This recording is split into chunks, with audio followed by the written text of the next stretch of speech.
장자크 루소 1712년에서 1778년 18세기 프랑스 대표적인 작가이자 철학자, 음악가, 순수한 감성과 자연을 존경했으며 이성과 문명을 맹신한 계몽주의자들과 대립했었습니다. 학문과 예술에 대하여로 디종 아카데미의 논문 공모에 당선한 뒤 인간 불평등 기원론, 신엘로이즈, 사회계약론, 에밀 등을 발표했습니다. 말년에는 자신을 성찰하여 고백, 루소, 장자크를 심판하다, 고독한 산책자의 몽상 등을 썼습니다. 대표적인 사회계약론은 프랑스 혁명에 큰 영향을 미쳤으며 오늘날에도 자유롭고 평등한 사회를 꿈꾸는 사람들에게 많은 영감을 주고 있습니다. 지식인이 세상을 바꿀 수 있을까? 철학자들은 세계를 단지 다양하게 해석해 왔을 뿐이다. 그러나 중요한 것은 세계를 변화시키는 것이다. 칼 마르크스, 프리드리히 엥겔스. 독일 이데올로기 1846년 지식인이란 어떤 사람인가? 일정한 수준의 지식과 교양을 갖춘 사람과 같이 사전적 정의로만으로는 알기 어렵습니다. 지식이든 지식인이든 영원 불변한 개념이 아니라 시대에 따라 상황에 따라 의미가 달라지는 역사적인 개념이기 때문입니다. 고대 그리스의 지식과 지식인, 이들이 모두 같다고 얘기할 수는 없을 것입니다. 다만 어느 시대에나 변하지 않는 사실이 하나 있다면 단순히 아는 게 많다고 해서 지식인이라고 불리지 않는다는 점이다. 우리는 지식인에게 걸어다니는 백과사전 이상의 무언가를 기대합니다. 예를 들어 카른 마나임은 지식인을 누구의 간섭도 받지 않고 사회의 총체적인 면을 정확하게 파악할 수 있는 자유롭게 떠도는 존재를 규정했고, 안토니오 그람시는 자신의 지식을 이용하여 특정 계급의 이익을 꾀하는 유기적 지식인 중에서 피지배 계급에 봉사하는 유기적 지식인을 진정한 지식인으로 보았습니다. 장폴 샤르트르는 자신과 무관한 일에 쓸데없이 참견하는 사람, 억압당하는 자의 편에 설 수밖에 없는 참견하는 사람을 지식인이라 정의했습니다.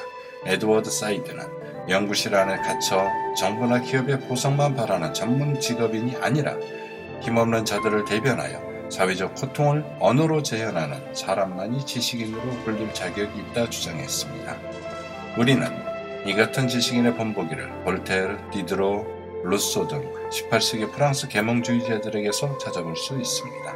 그 중에서도 특히 사회계약론, 에밀 등으로 잘 알려진 장자크 루소는 대중을 그저 따뜻한 시선으로 바라본 엘리트 지식인이 아니라 대중의 한 사람으로서 발언한 최초의 지식인으로 평가됩니다.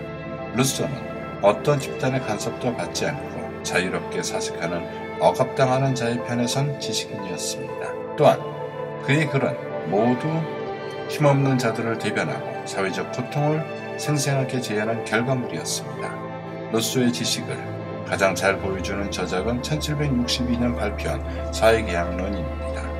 과학과 문명의 발전을 낙관한 대부분의 계몽주의자들과 달리 인간은 선하게 태어났으나 사회에 의해 타락했다고 주장한 루소가 과연 어떤 사회에서 인간은 자연 상태의 선한 마음과 행복을 회복할 수 있을까라는 피할 수 없는 질문에 대해 고심하여 써내려간 답이 바로 사회계약론입니다. 루소는 이 저서를 통해 세계를 해석하는 것을 넘어서 세계를 변화시키는 지식인의 역할을 수행했습니다. 그의 독창적인 지식은 프랑스 혁명을 거쳐 현대사회의 민주주의까지 길고도 깊은 영향을 끼쳤습니다. 그렇다면 오늘날에도 루소와 같은 지식인의 역할을 기대할 수 있을까? 누군가 우리를 위해 21세기 한국사회 사회계약론을 내놓을 수 있을까? 사실 우리는 더 이상 지식인을 필요로 하지 않을지도 모릅니다. 오늘날 지식인은 어디에서도 환영받지 못하는 멸종위기에 놓여 있습니다. 스마트폰에 늘 눈을 고정한 사람들은 모르는 것이 있으면 곧바로 검색창을 열고 처음 가보는 곳에는 지도 어플리케이션을 실행합니다. 인공지능이 세계 정상급 바둑 기사를 이기는 시대에 아무리 긴 시간 책을 읽고 고민을 거듭한 지식인일지라도 컴퓨터의 방대한 데이터베이스 앞에서 좌절할 따름입니다. 또한 오늘날에는 대중과 지식인의 경기가 무의미해지고 있습니다.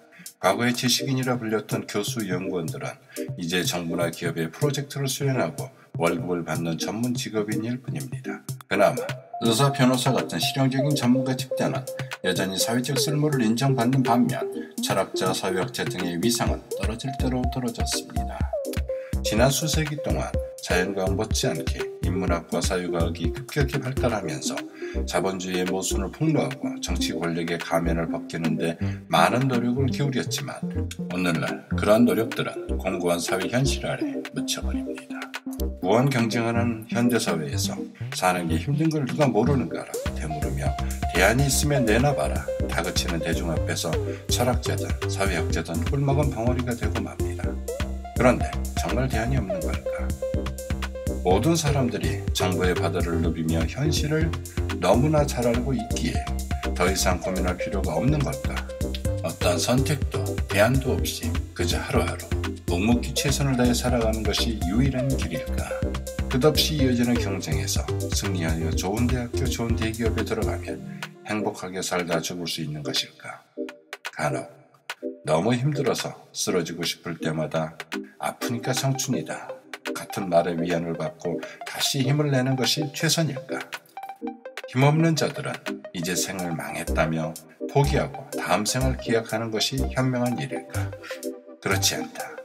틀림없이 누군가의 삶을 억누르는 사회 현실에 부끄러워하고 죄책감을 느끼며 다음 세대에게는 조금이라도 더 좋은 사회를 물려주겠다고 다짐할 것이다.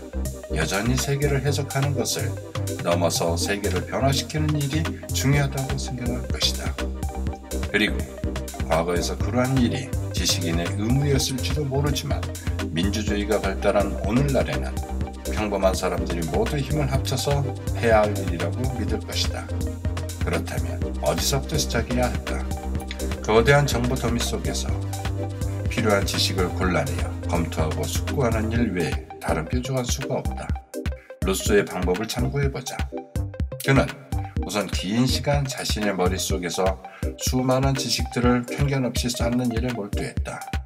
자신의 입장을 비워두고 여러 저자들이 들려주는 얘기를 온전히 머릿속에 저장하여 지식의 창고로 만들었다. 아무런 토대 없이 참신한 생각이 나올 수 없으며 상당히 큰 지식의 미천이 있어야 혼자 힘으로 생각할 수 있기 때문이다. 루소는 수많은 지식을 섭렵한 다음에 그 지식들을 비교하고 성찰하면서 자신만의 독창적인 지식을 만들었다.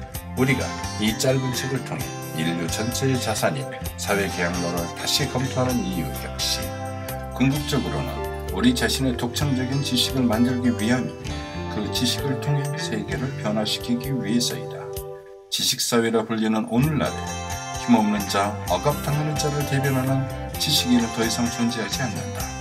대중과 지식인의 경계는 끊어졌고 이제 모든 사람이 대중이자 지식인이 되어야 한다. 우리가 바로 장작한 루소다. 지금까지 생각정거장 출판사의 김성훈님이 지은 쉽게 읽고 되새기는 고작 사회계약론 서문을 읽었습니다. 지금까지 청취해주셔서 감사합니다.